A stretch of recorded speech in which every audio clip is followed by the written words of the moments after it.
It looks like we're off to the races here, and we are live on Facebook as well. So we have some friends that are going to be joining us there, maybe asking some questions there as well. And I just wanted to greet everyone and say welcome. Thank you guys for tuning in.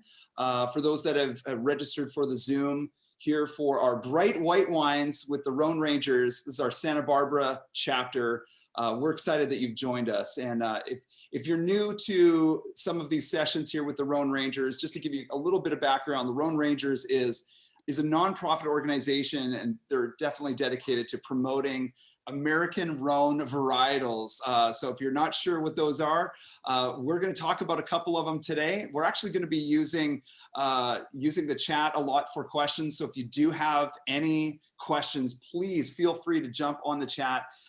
Myself, Larry, Stephen, Adrienne, Matt will probably be able to answer a lot of your questions today. So you are more than welcome to do that. We're gonna dive in pretty soon here. I'm excited. If you guys have any questions at all about the Rhone Rangers, I'd love to steer you to the www.rhonerangers.org. The website is amazing. A lot of tools there, a lot of things to check out, and some resources if you have some questions about that. And we'll remind you at the end of this as well. But we're going to talk about something a little bit different today. Some of you were tuning in to a couple of the other Santa Barbara chapter sessions that we had, and we did allude that we were going to be bringing out the white wines just in time for summer.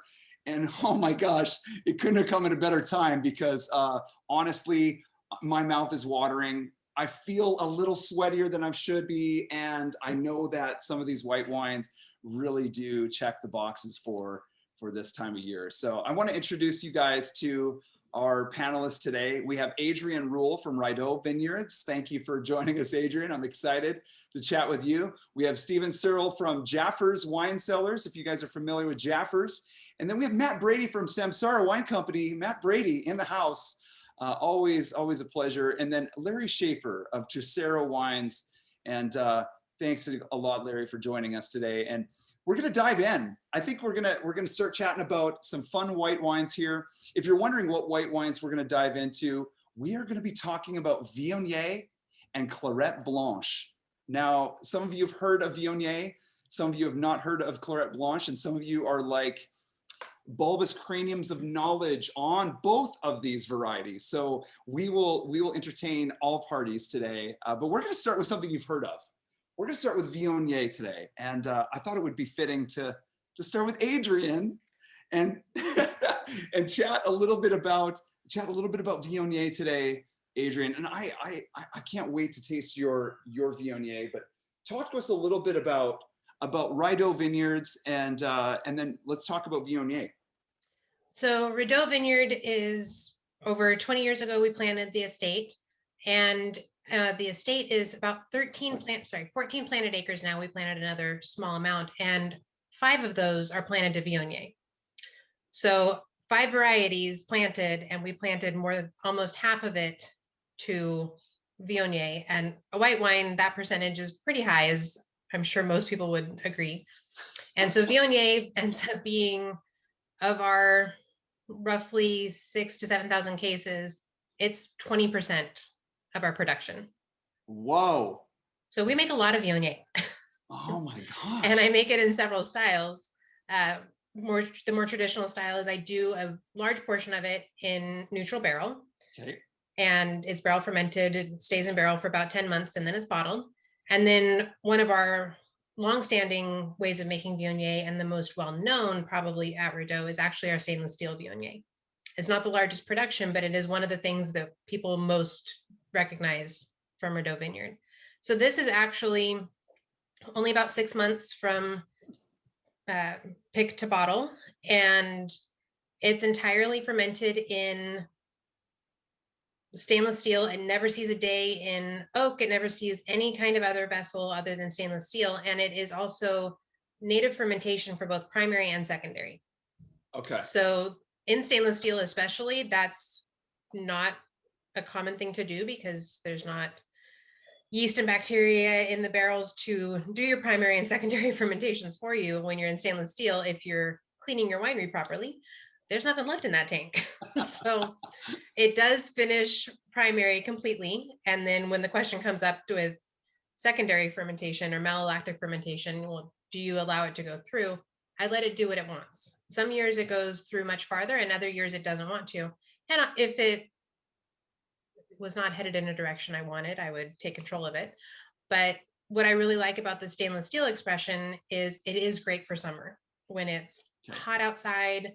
This retains those great tropical citrus notes that you really want in a bright summer wine. And so you do get some of that pineapple, but you also get other nice subtle tropical notes. And you also get honeysuckle. And so you retain those white florals that to me are so characteristic of white wines in the summer. Those white florals, Viognier is known as an aromatic white. And so it should be aromatic. So this is the big question, because I love the conversation about aromatic whites. This is something that comes up a lot. Some people have like a love-hate relationship with some of the aromatics in some of the white wines, and Viognier is definitely no stranger to that.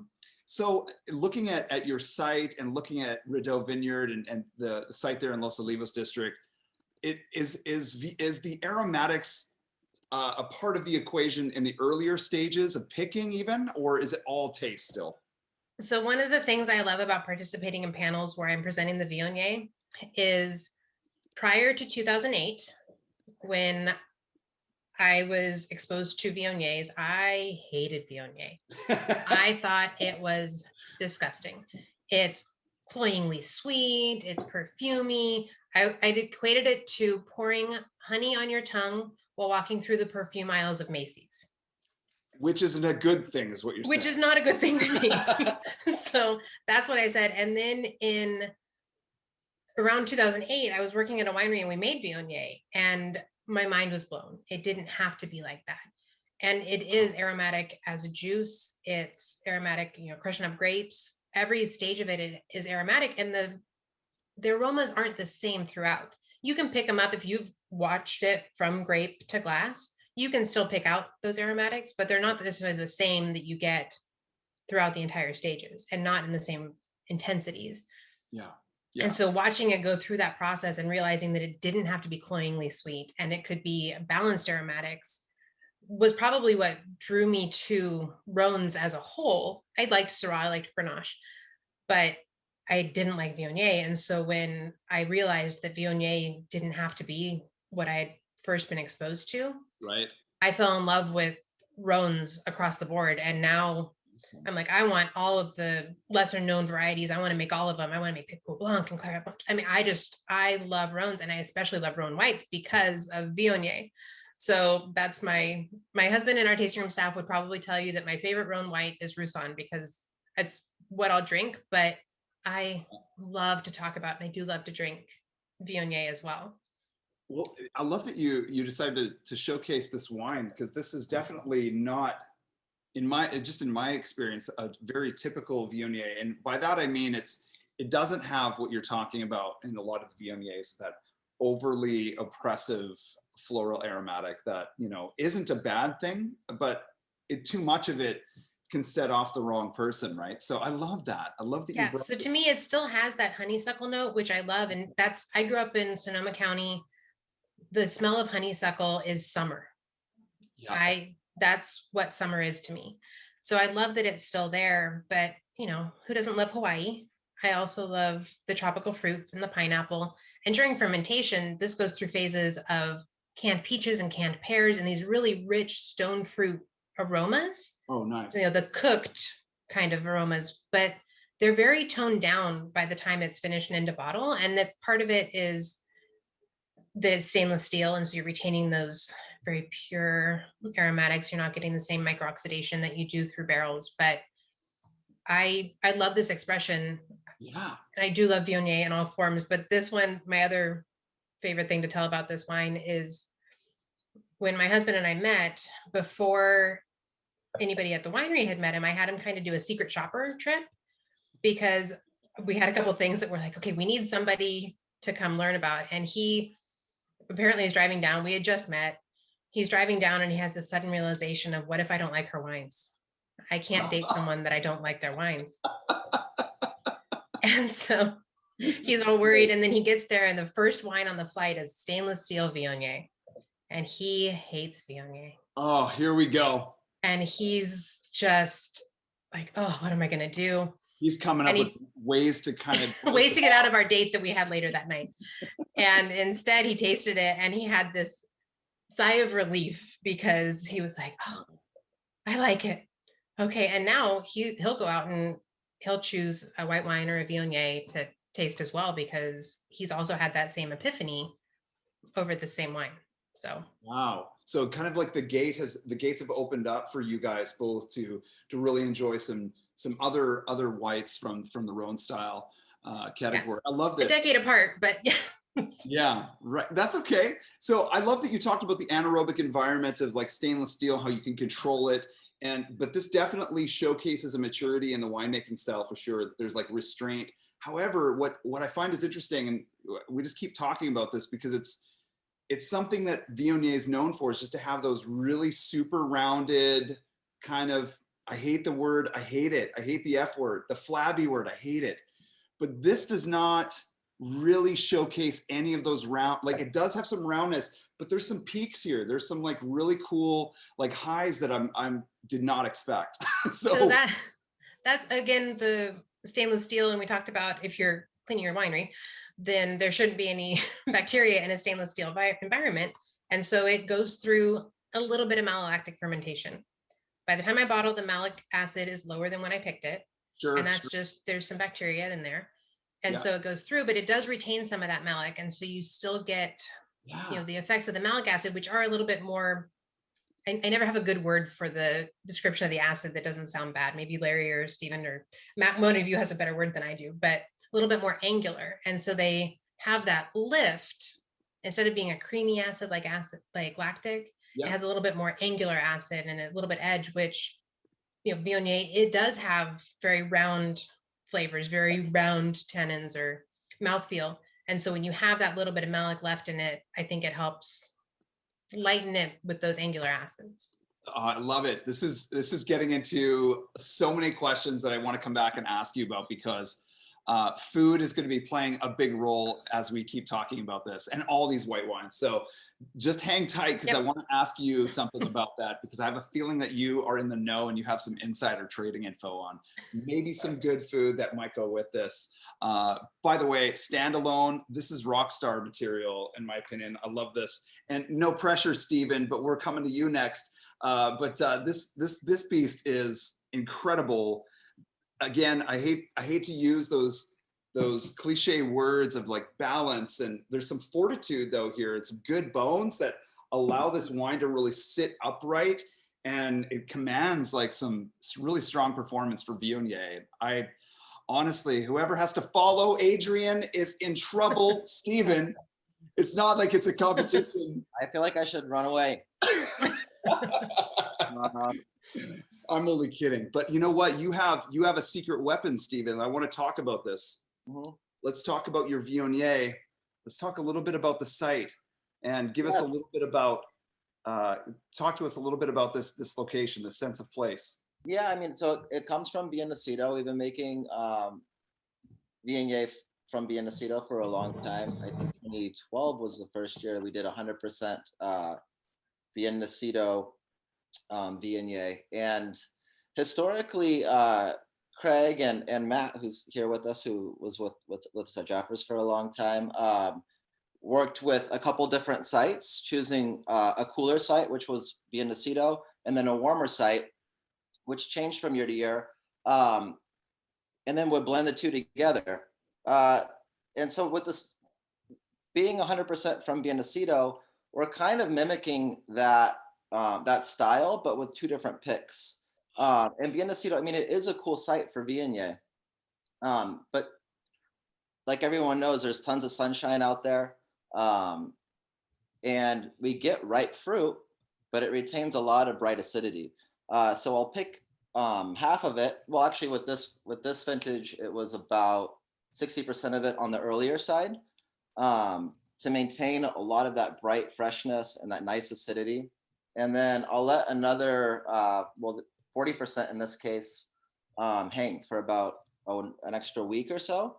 So it Nice. gets a little riper in sugars. It still has quite good acid, but not as much. And those real expressive flavors are allowed to really come out. Because Viognier, you know, everybody knows it is an aromatic white, and it has those tropical kind of peach flesh aromatics and flavor profile, and that stone fruit and the honeysuckle. And sometimes for that fully to express, it needs to get a little bit riper. Yeah, yeah. And then we'll ferment and age. For this wine, it was that first pick in stainless steel, and then ferment and age the riper pick in neutral oak, and then blend it together before we bottle.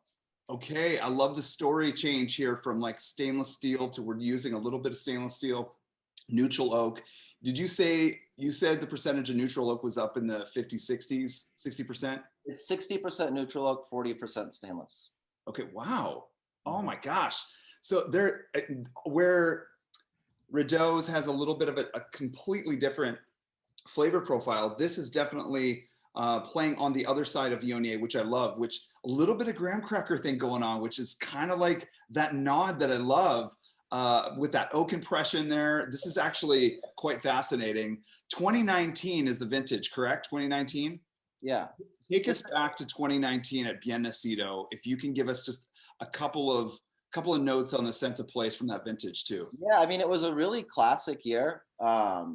It started out kind of later, similar to 2018, with an earlier bud break, and kind of a nice, cool, mild spring. And as we went into summer, it started to heat up. Everything kind of came into balance really nicely in the vineyards. And then later on in the summer, it got warm. So while I thought it was going to be a super early year, I'm sorry, quite a late year, and ended up being very kind of right on the money. It was very kind of a classic Santa Barbara vintage, I think, and everything came in right where you would expect it. We didn't have huge heat spikes like we did last year in 2020.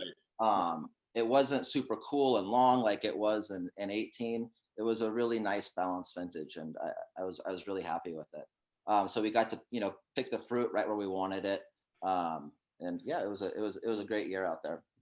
Okay, in Stephen's opinion and your experience looking at the Bien Nacido fruit that's coming in the Viognier, what are those like personality traits that you were looking for from those two picks? Because this is fascinating. You know, Larry commented it's a fascinating concept to do the two picks. So what are those personality traits that you're looking for? The first pick tends to have a little more acid. It's a little more on the citrus end, flavor wise. You get a bit of like grapefruit character, some kind of lemon curd character, and then as it ripens, you start to get more into the tropical area. It becomes more floral. I mean, you still have some of those floral notes with the earlier one as well. Yeah. But you get more florals as it ripens. You get more of that peach flesh and a little more honeysuckle. Oh, this is awesome. Really low yields in this vineyard too in 2019. It was I want to say under 2 tons per acre, which for this block on the vineyard is quite low. We usually get closer to about 3. So really intense concentration and flavor as well. So is that okay? So getting like around 2 tons an acre, less than 2 tons an acre at some point, is that concerning for you guys as you're looking at a program like this? It's not concerning quality wise. We made a lot less than we would have liked to. So we're not going to have this wine around for very long. And, you know, it is one of our most important wines in our whole program. It's kind of our flagship white. It's our second highest production wine behind our Santa Barbara County Syrah. But we made we made quite a bit more in 2020. So we're going to be okay. But no, I mean, in terms of quality, it's actually a really nice thing. And it's not because we didn't drop fruit that year, because there was hardly any out there. We just didn't get a real heavy set in the vineyard, and smaller clusters, fewer berries. Sure.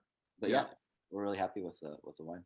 So we have a great comment that came in from one of our viewers, and I just wanted, it's specifically, Stephen, it's about Jaffurs Viognier, the 2019 Viognier, and they just tasted the 2019 Viognier, love it for their post-pandemic coming out into the summer wine, which I can't agree with you more. This is quite amazing, quite quaffable for sure.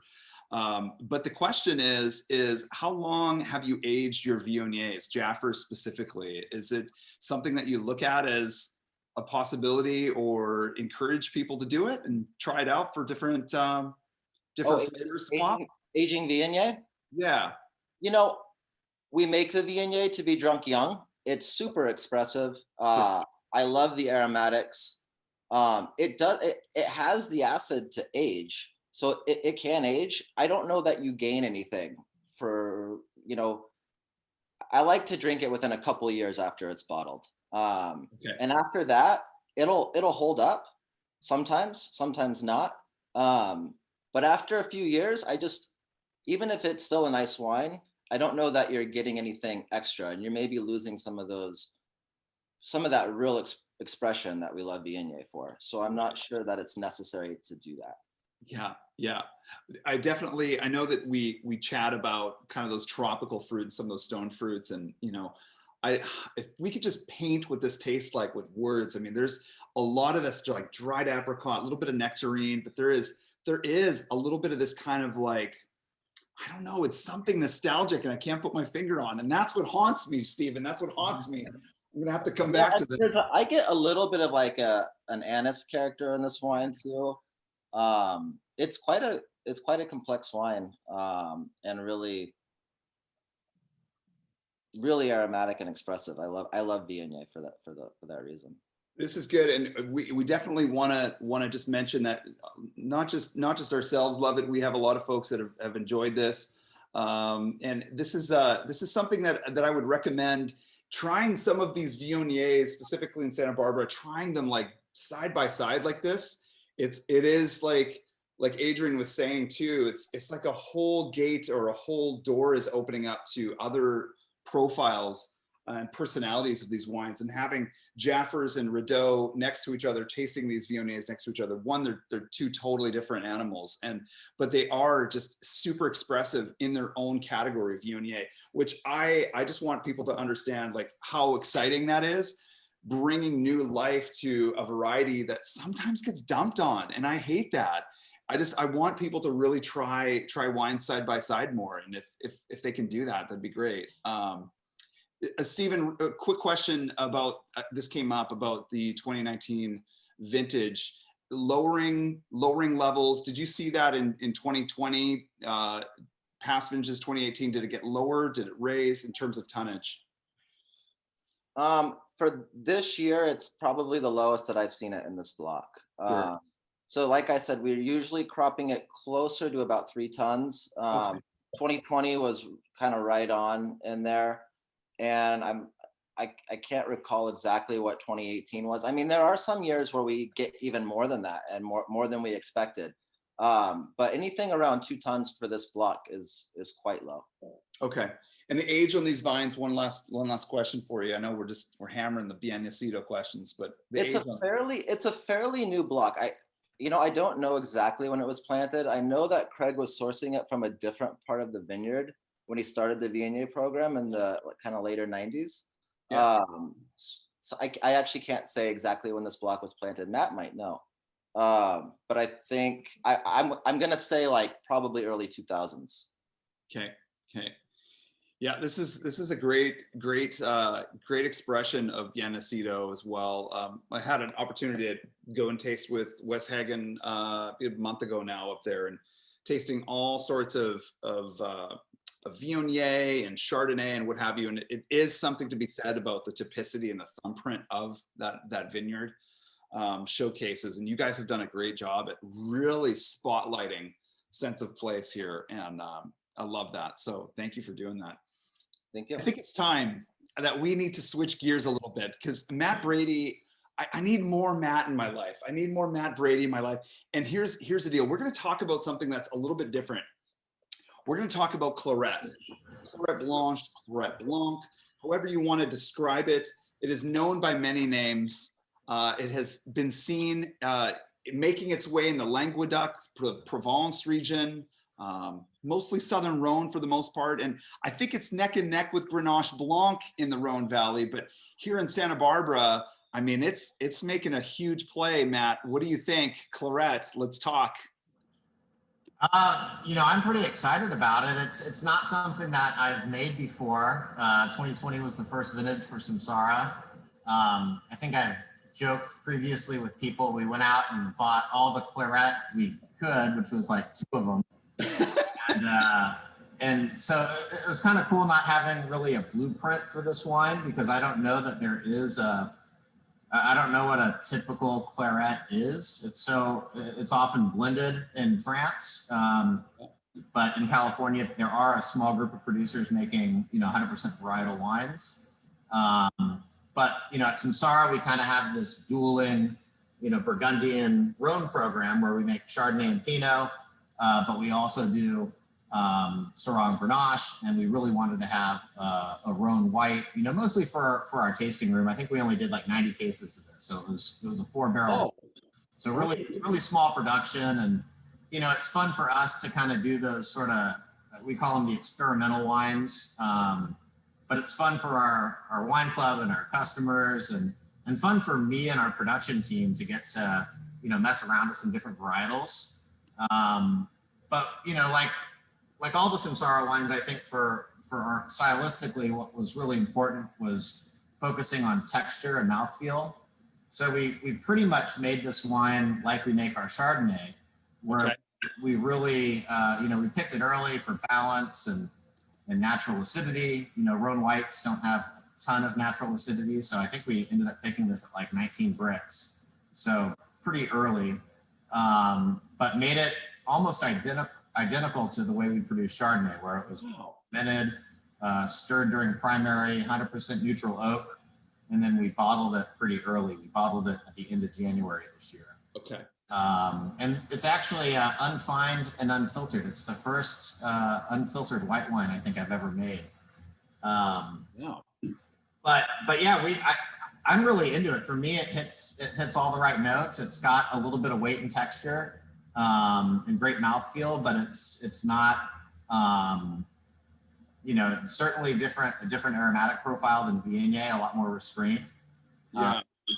And it's sort of fun and food friendly, and the kind of wine that I want to drink when I'm eating oysters or something like that. So I love it. Let's talk a little bit about, I want to talk about the style of this Clairette Blanche, because there's so many styles that I've tasted recently, only from Santa Barbara, that I've seen this like really cool variation styles. But I want to talk about, again, we've been talking about sense of place a little bit. Talk to me about Watch Hill Vineyard. Give me some of the highs and lows, more highs than lows then. Yeah, there really aren't any lows to speak of. It's a really well-farmed vineyard. Our vineyard partners, Coastal Vineyard Care, manage and farm that vineyard, and they do a great job. The 2020 Clairette was some of the nicest looking fruit of the vintage. It cropped reasonably low. It was probably like 2.25 tons per acre, which is pretty low. But I remember going out to Watch Hill, and it literally looked perfect. It was small clusters. No clusters were touching any other clusters. It was just that optimal, optimal farming, and really what you want to see as a winemaker when you go out to the vineyards is things looking perfect. And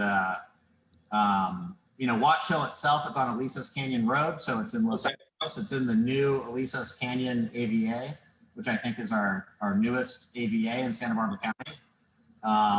It's on the very west end of Ynez Canyon, so even though it gets pretty warm out in Los Alamos, Watch Hill Vineyard is fairly close to the 101. And I think as far as Ynez Canyon goes, it's probably on the cooler end of Ynez Canyon. Oh, interesting. The farming's it's extremely well done. It's meticulously farmed. 2020 had a lot of challenges. I think it was one of the more challenging vintages that I've had, with all the heat spikes and the smoke and the fires and all that stuff. But this fruit seemed to be immune to those crazy heat spikes that we had. Interesting. Really, didn't suffer from it. There wasn't any compromised fruit. We were able to pick when we wanted. We didn't have any crazy sugar spikes. So I'm pretty into it. We've decided to make it again. I think we decided to make it again before we had even sold a bottle, just because we were all really excited about it here at the winery. But yeah, it's a fun varietal, and it's fun, having something new and educating people about a varietal that they maybe haven't heard of. And I'm all about that. I think that's a strong game for sure. And if the staff loves it, Matt, like that's half the battle. One, you only have 93 cases. You could probably sell about 50 cases of it to the staff. And then two, you are literally educating people that need to know more about something else other than Chardonnay, which we love Chardonnay. Don't get me wrong, I bathe it, I love it. But it's something that I do agree with you. I think that we need more of that evangelism with some of these Rhone whites specifically that maybe don't get the spotlight like some of the other big boys do. I wanted to ask you a question, and you have a lot of experience with different vineyard sites, and obviously we're talking about Los Alamos, Alisos Canyon area. But with this particular variety, what are the red flags that you have to look out for if you're walking the vineyard and you're taking samples, and then closer to harvest? Like what are some of those things that you really have to kind of pay attention to? Yeah, that's a good question. I think, with Rhone whites, the big thing for me is acidity. Okay. And that's what makes Nacido so rocking for Viognier, because it's a cool climate site and you can, get those expressive flavors and still have the acidity. At the warmer sites, it's a little bit of a, something that can be a challenge. But that being said, I don't know that I've ever picked anything I think we actually picked this at 18.7. So, at 19 bricks, and I don't know that I've ever picked anything that low, but I felt it was really balanced, and I'm really pleased with the balance that we got out of the finished wine. So I think you keep an eye on your pHs and an eye on the TAs, and even at that early bricks level that we picked it at, the fruit looked really ripe. It had a beautiful kind of golden, almost like a tiny bit of that red tint that some of the Rhone white varietals get. Nice. So yeah, beyond that, I don't know. Your guess is as good as mine. It's sort of uncharted territory, and there's something cool about that too. Not having a style blueprint or expectations on the consumer end for what it's supposed to be. I think that's kind of some fun room to play with. I agree. I think this is great. We had a great question that came in for your particular year Clairette from 2020. They're kind of asking about the alcohol percentage, and just to answer that, the alcohol when it was picked at 19 bricks ended up being what, 12 and a half.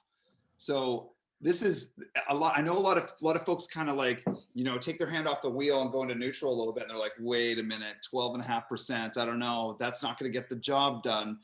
Honestly, this wine I would go to this wine every day for any kind of I'm looking for a little bit of heat in my, maybe some spicy cuisine. I would go to this. This is in the same category as like Gruner and Riesling, in my opinion, even though those are high acid varietals. I would play with this because of the low alcohol, specifically for that reason. So it's been my go-to wine lately. If I have to reach into the wine fridge for a squirt of wine, Clairette's refreshing. It's clean. It still has some texture and weight, and some complexity. So, for me, it's kind of right on the bullseye for the wines that I like to drink, and it's fun being able to make those kind of wines. I love it. And this is 100% Clairette then, yeah? Yep. What? Okay, so this is exciting. I'm excited. I can't wait to see what's in store down the road here with SAMsARA, and maybe a little bit more Clairette. Maybe pick pull down the road. Who knows? You're reading my mind. That is the next white Rhone varietal that I want to make. So maybe when we do this next year, we'll have some pick pull. I'll be waiting at your doorstep, and not in a freakishly weird way. If you need someone to maybe help at harvest. Either way is cool. For just one day though, I'll be there for sure. Right on. Larry's laughing. I can't help but go to Larry now. Larry, we have a lot to talk about. because I got excited when I heard that you were doing Clairette Blanche, and I wanted to hear from you. This is 2020. This is Santa Barbara County. We're looking at 100% Clairette Blanche. So talk to me, Larry. What's going on here? So first thing, well, thank you very much for introducing me. So first thing, if you notice on the two bottles, mine is Clairette Blanche and the SAMsARA is Clairette. Both of them spelled the same, Clairette. So there is, whenever I pour my Clairette, the first response I get from people is, isn't Clairette a red wine? Because people are used to a Bordeaux Clairette, C-L-A-R-E-T. So, you know, first of all, and it's great you mentioned education, both Matt and Lamar, because obviously that's what we've chosen the path working with Rhone varieties. We know what's ahead of us. We know that education has to be kind of at the forefront of what we do, but it's fun taking that on. So yeah, so just like Matt, it was funny because Matt and I talked about Clairette pre-harvest, and the fruit that he ended up getting, I knew about as well. There was probably 3 or 4 different vineyards that had Clairette available in 2020. And I went and checked one of them. I know Watch Hill well. I've worked with Grenache from Watch Hill since 2006. It's a wonderful vineyard. I decided to work with a vineyard ironically called the Santa Ynez Vineyard, which is deep in Happy Canyon, but we're not going to get into the confusion there. Very much Eastern Happy Canyon. And I think Matt and I had kind of similar experiences making this wine. I went out, I tasted the fruit. I love the vibrancy of this fruit. It tasted so darn good. It was so alive that I just kind of made the pick, not really knowing what the sugar levels were going to be. And it concerned me when I got the numbers back from when I did bring the grapes in. I was worried that I was going to have a wine that wasn't going to have enough body. To me, that's always the challenge. When we go lower in alcohol, it's great to think of, in theory, lower in alcohol, but when a wine doesn't have enough alcohol, it really misses out on body. You know, that, for instance, that's one of the things about Viognier. I was really happy to hear the conversation there that, you know, picking riper is not only going to give you different fruit quality, but it's going to give you body. Yeah. And I think with varieties, you need that. And so Clairette, my concern was it wasn't going to have enough body. So when the fruit came in, originally I was going to ferment it in stainless steel. I ended up fermenting it in older oak. And the reason I did that was instinctively thinking that was going to help add body to the wine, not add an oaky quality, but simply that that slight oakiness or exposure to oak during the fermentation process. My hope was going to give the wine a little bit more body. It was an incredibly slow fermentation. The aromatics were beautiful. When it was done fermenting, I decided to keep some in oak on its lees, and then I transferred some into stainless steel. And I bottled this up the second week in February. I wanted to get it into bottle as quickly as I could. Matt kind of mentioned oysters. I look at this as my oysters and mussels wine. Most of the white wines that I produced have a lot of body. I wanted a wine that was spring, summer in a glass. And that was the whole intention of this wine. This is definitely, as you were talking about that, you know, with the oysters and maybe some kind of like a shellfish, I can definitely see how that would really play a huge role in this, because it definitely complements that. I have a lot of questions about if I'm in the vineyard with you and we're looking at this grapes, because I love that imagery. You're like bringing us there. You're looking at the fruit. It's kind of like a new discovery for you. What does the fruit look like? What does the bunch look like? What do these berries look like? Bring us there. That's a great question. And you know, every cluster, every variety is going to look differently, and it's going to look differently depending upon where the site. I mean, if you're looking at Viognier, some sites, the berries are going to be smaller, some are going to be larger, but they're all going to have the same general feel. The cluster is going to have the same shape. Viognier is going to start getting kind of golden as it starts to ripen. These clusters were a little longer, not quite as wide. And kind of as Matt was saying, you know, you just kind of, you look at these things. I used to be a winemaker that depended so much on numbers. I had to bring everything in, I had to run the numbers and see. And now I've really become more of instinctual, which it's a double-edged sword. you know, when you do that, you can certainly make mistakes, but that's okay. I don't mind making those mistakes. But you know, walking the vineyard, I'm walking down the rows, I'm tasting fruit from both sides, just kind of getting a sense of flavor profile. And as I said, I mean, it just had such vibrancy in this fruit, and this really was a purpose wine for me. You talked about not really having much of a basis in Santa Barbara County. So this fruit has been, Clairette was first planted, I believe, by Martian, probably back in 11, 12, 13, somewhere around then. These other sites have really come on in the last 3-4 years. So there's been very little of it to play with. I reached out to Jason Haas of Tobless Creek because why not? Obviously, they know a little bit about Rhone varieties. And when I reached out to Jason, Jason said that when they started bringing this variety in, they would do 2 picks. They would do an early pick and a late pick. The early pick had this like vibrancy, this aliveness. The late pick had more texture. Well, I make Roussanne, I make Marsanne. I don't need texture.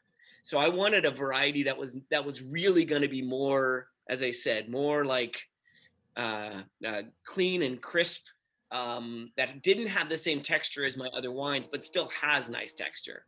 And that was really the idea behind this. It was definitely more of a purpose wine.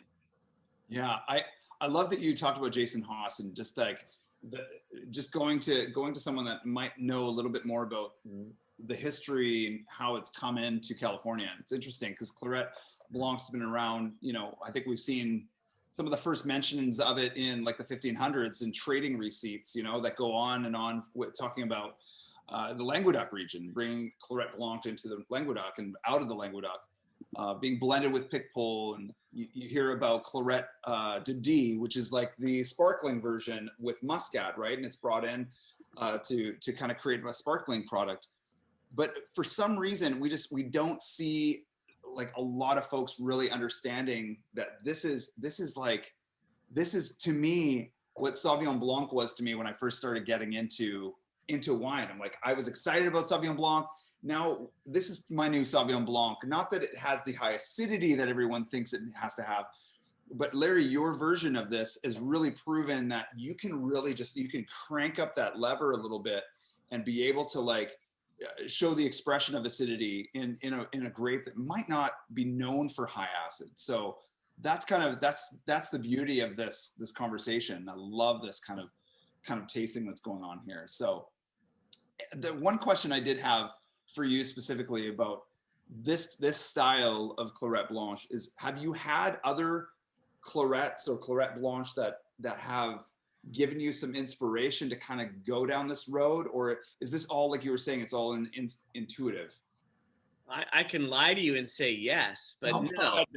The reality is no. I have not had another Clairette that was done exactly in this style. It was funny. A couple of weeks ago, this wine is sold down in Santa Barbara at a place, and Brian Babcock, who makes a Clairette, actually emailed me, and he had bought a bottle. He goes, my God, I'd never seen another bottle in Santa Barbara County. He bought it. And our styles are better. He loved what I did, but our styles are night and day different. It's really fascinating to see what this variety can do. I also reached out to a couple of other winemakers that make Clairette. One is Acquiesce in Lodi, Ryan Peace at Pacer Terre up in Paso. Ryan's is about 14.5% alcohol. So it's definitely on the richer, riper side. Interesting. He said it's basically, he equated it to a kind of a perfect winemaker's variety, in that, what do you want to express? You can express very different things based on what your intent is with the grape. And I think that was a really good way of putting it. I think grape, like for instance, Viognier is different. I don't think that if you go low alcohol on Viognier, in most cases, you're going to miss out on the texture that you expect with Viognier, and you're going to miss out on some of the beautiful aromatics that both of those wines had. It doesn't have the same range, I don't think, where you can make, I think, a really beautiful wine. Whereas I think with Clairette, you can make very beautiful wines at different alcohol levels, just depending upon what you're trying to achieve. Yeah. Yeah. Now that said, I have an N of 1. Matt has an N of 1. Both of us have only done this one time. I am most likely going to do 2 picks this year, kind of along the lines of what Stephen does with the Nacido fruit. The concern is the acid fall, because even though these grapes are picked early, the acid is already not what you necessarily expect it to be. Now, that could be site specific, it could be vintage specific. I've only worked with it 1 year, so it's very difficult for me to know exactly, why. But the acid level was starting to drop pretty quickly for a grape that was lower in sugar. So Larry, we've talked about this in the past about your programs that you have with a lot of different varieties. And we talked about Clairette Blanche being somewhat of a late budding, sometimes late budding grape variety. How does this race to getting that fruit in work with your other programs? Like, does it fall in line? It's just like, yeah, this is no problem. Or do you have to like put on your sneakers and race to catch the fruit before the sugar spike and the acidity just flattens? Well, unlike so Stephen was talking about Nacido Roussan, in a situation like that, with a small crop level, any changes in temperature might lead to some pretty extreme changes in Brix. Clairette actually throws a pretty decent sized crop. I'm not sure. It sounds like Watch Hill maybe not. But out at the San Ynez Vineyard, it threw a pretty decent sized crop. So things are not going to move that quickly. So the whole idea that I have to pick it one day and not the next day, unless you're dealing with a really high temperature swing, it's probably not going to be the case. So it's going to give me more opportunity to kind of play around a little bit. But again, because I'm picking to choose on the early side rather than the late side, it makes it easier. And now so I brought these grapes in at 19.5 Brix, and I was worried that I was going to have too low an alcohol wine. It turned out to be exactly 12%, which I'm very happy about. And it does give me reason to worry this coming year as to when I'm going to pick, because there's no way to know exactly what your Brix to alcohol multiplier is going to be. It just doesn't work that way year to year. Doesn't work, especially with this particular variety. So this is great. I love this conversation because this is opening up a lot of questions from our viewers, and I wanted to get to a few of them here. We're going to open this up to all panelists because I want to hear from everyone here. So Jennifer Mackey had a great question here. So talking about France specifically and talking about kind of stylistically what they are allowed to do and can do, they oftentimes use Viognier to blend into the red wine, right? To kind of like lift aromatics and deepen color and things of that nature. So is Clairette Blanche also included in that? Do you guys have any other information or know of any other white wines in the Rhone Valley that are blended in, specifically Châteauneuf-du-Pape or Southern Rhone, maybe? I haven't heard of it, but really can't say. I have no idea. I'm with you, Matt. This is a pretty big question. Jennifer, if you know, please don't leave us hanging. Like, we need to know. But anybody else know if there's any other white wine Rhone varieties that are blended into red? Well, I know like a little bit of Marsanne and Roussanne is co-fermented and blended with red wine. I mean, it's more typical with Viognier. Sure. But with Clairette specifically, I've not heard of that at all. Yeah. That doesn't mean that someone's not doing it. Right. Yeah, the purpose of the Viognier co-ferment is to give that aromatic lift. We're talking about the floral quality especially. So I don't see any reason why it wouldn't be done with other varieties, depending on what you're trying to impart. Well, historically, the Viognier was done because the Syrah and Côte Rôtie just didn't get ripe enough. Yeah. And so by adding that Viognier in, it softened the wine's acidic level and it raised the sugar level of the wine. So there seems to be a purpose for it.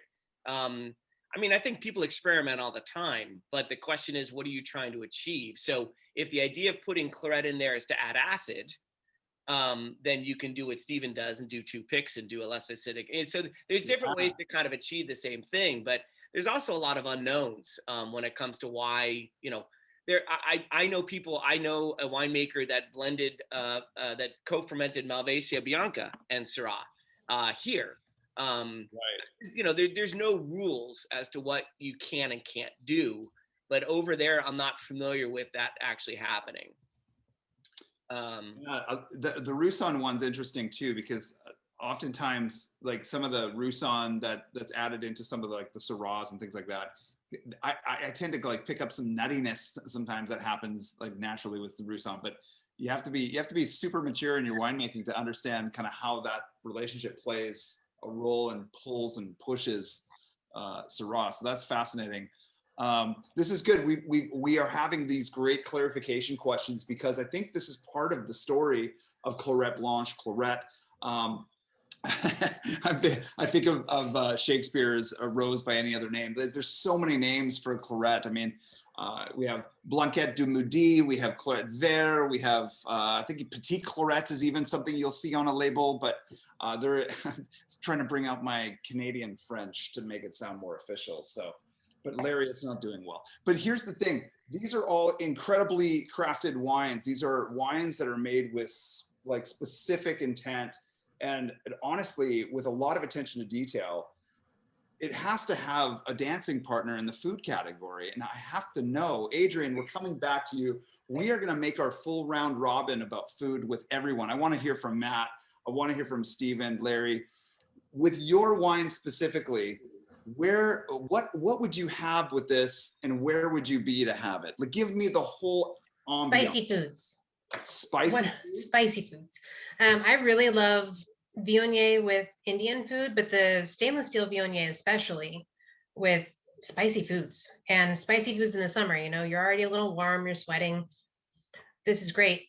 It does pair very well with oysters and other shellfish, and those, you know, one of the characteristic aspects of Rideau Vineyard, our estate property, is the minerality. And so, and a little bit of the saline quality. And so you taste that and you go, oh, of course, oysters. But I really, truly love it with Indian food and spicy food, that a little bit of acid and the flavor profile, just, they're not something that people think to pair. Yeah. And they complement each other so well. It's one of my favorite things. I actually, pre-pandemic, used to do a food and wine pairing seminar at the winery, and the first wine I would always do is our Viognier, and I would change it up. Sometimes it would be the stainless steel, sometimes it would be the estate, which is the neutral oak. Sure. But one of the easiest things I made, because the goal was always things you can make at home fast. Okay. I chopped up mango, and I got some of the spicy, the garlic chili paste. Yeah. Mixed it all together, threw it on some pita. Oh my God.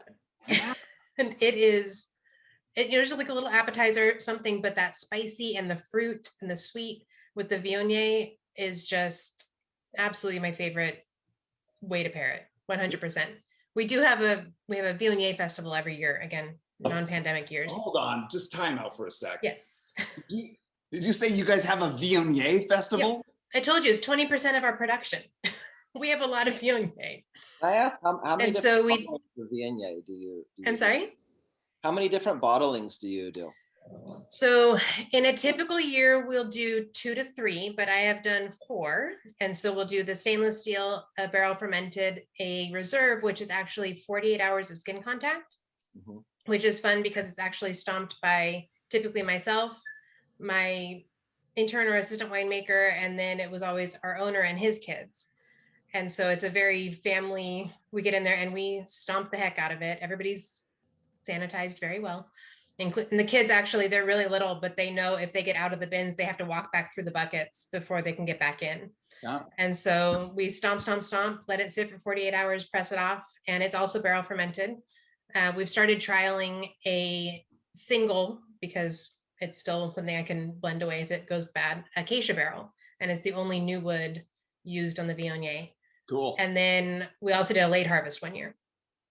So we do Viognier in all forms, but they're all, to me, it's very important if I'm going to do multiple bottlings of the same wine, they better be different, because otherwise, why am I going through all that work of keeping them separate? And so it is fun to show, especially the stainless steel and the estate next to each other, and show how I always say, the honeysuckle flavor profile and aromatic profile turns into a honey. So it's still not cloying, but it's richer, it's darker. It's not that bright white floral. it's still there, but it's the white floral tends to be like a hint of jasmine, just a hint, and it doesn't always show up. It has to be like the perfect temperature outside, perfect temperature in your glass, Yeah. and then you get it. But it's always there. But we'll find white pepper, we find clove in the reserve. Baking spices show up in that reserve with the 48-hour skin contact. And they're all, Larry had made a comment earlier about the difference in hues between the two Viogniers, and they're all about the same hue. They don't get much darker even with that 48-hour skin contact. And that we do, for those different Viogniers, we do multiple picks. And so very similar to Stephen, some are earlier and those go into stainless steel. And then a little bit later go into the oak. But yeah, I do a lot of Viognier. So the Viognier Festival, we actually do have different cuisines. We'll do ceviche, we'll do oysters, we'll do, one year we did Indian, one year we did Mexican, I think. Wow. So it's like we've done a lot of different things, and you have different styles and different vintages. So another comment was the aging, and we'll actually pour, I think the oldest wine we currently have is a barrel fermented 14 that we'll pull out and pour, but we also have our stainless steel 15. And so that's another, people don't tend to age stainless steel wines very long, but we pour a 15 stainless steel. But you do. That's awesome. Okay, so I'm going to come back to the festival thing because I want to ask you a question about it, because this is fascinating. Stephen, I know that you have like a specific food with this Viognier. I want to hear about it. I want to hear about where you'd be when you would eat this. Like what would you do with this?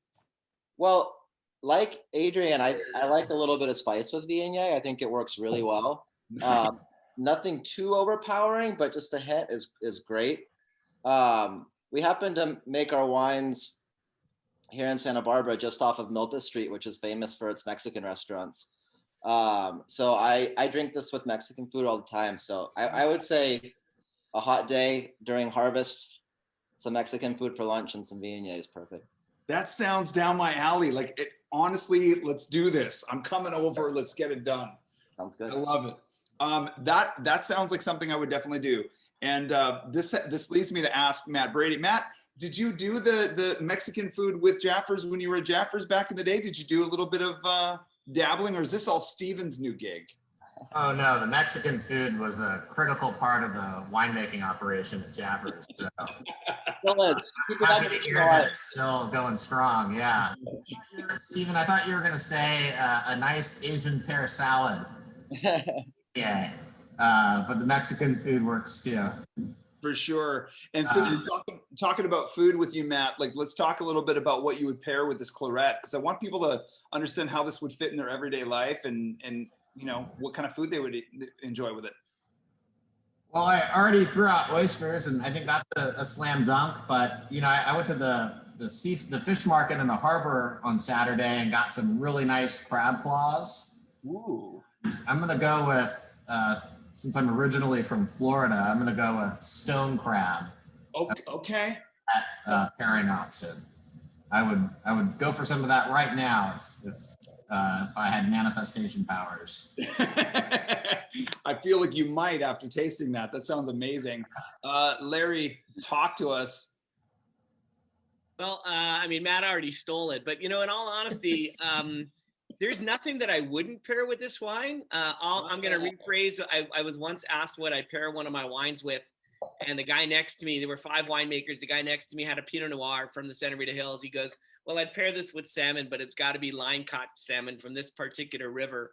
There were 150 people in the audience. I was pouring a Syrah, and they asked what I'd pair my Syrah with. I looked out at the audience. I said, I'd pair it with nachos.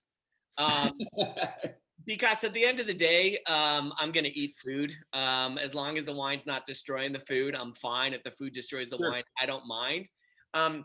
I find this wine really versatile, incredibly versatile. There's little that I won't pair it with, in all honesty. I find it could fit into almost any cuisine, in all honesty. And I mean, I do believe with oysters, for instance, I think that mine has a bit of a salinity that comes out. At least I perceive that. I don't expect anyone else to, but I do. And so I think it goes well with that. But I don't like to close any doors. So if somebody wants to, okay with that. I love it. I totally agree with you on that. So I have a quick announcement here. It looks like one of our audience members, that the viewers, is saying that they love Jaffurs. It's always one of their favorites, and they love Rideau as well. And they try to get up there as soon as they can. You know, whenever they get up north, they go to Jaffurs, they go to Rideau. And this leads me to ask a question. I mean, I could see all four of these in my everyday drinking life, in my everyday food life. This is something that I totally appreciate. I appreciate the quality price ratio that you guys have priced all of these wines for my wallet. And that is awesome. Thank you for doing that. But I've also noticed that one of our audience members is going to be making it up north. And I couldn't help but notice that as I did a couple of tinkering on the keys here, this silly little Viognier festival is happening this Saturday. No, not this Saturday. When? September 25th. Oh, thank God. I was like on my September, way. not June. Okay, good. Okay, thank you for letting me know, because I was like, I'm going to be coming up there right now and I need a place to crash. So, but this September is what September you're saying. 25th, yes. That's the plug. Okay, well, this is good. I'm excited. So I got a little time to plan, so I can actually start to, you know, Yes. save some coin. All this conversation about oysters, though, it is all you can eat oysters. What? Yeah. Ooh. What are we doing, you guys? This is silly. So here's the thing: is that we've got some people that are showing up this weekend. We have a lot of viewers that are saying they're coming up there. And Larry even says that Matt and him will probably, and I feel like Steven's going to be in there as well. We'll be doing a Clairette festival too. So y'all are waiting for that to happen. I'm sure it's going to happen soon. That's awesome. You better tell Brian Babcock he'll bring his prison wine over there. It'll be good. But anyways, you guys, I think we're kind of rounding up around the hour here, and I wanted to just again thank our viewers for chiming in. This was great, highly engaging. I am absolutely hungry now for oysters. It's the weirdest thing after drinking all of these wines. These were all stellar wines that have their own personality, their own story, and as you can see, their own sense of place as well. And I just want to thank Adrienne. Thank you so much, and Rideau Vineyards for joining us. Thank you so much. And Stephen from Jaffurs, always a pleasure, my friend. Matt Brady from SAMsARA Wine Company, thank you so much. Thanks, bud. And Larry from tercero Wines. I'm excited to come and see you guys all soon. And if you guys are watching, please come up there and check out the Viognier, check out the Clairette Blanche, because this is where it's at, you guys. I'm excited about it. So cheers, you guys. I didn't ask you a question about music, but that's coming next time. It's coming next time. So I'll be quizzing you next time. Thanks you guys so much. Thanks to all our viewers on Facebook and Zoom. Cheers. Hope to see you guys soon. All right. Cheers, you guys. Cheers. Cheers, y'all.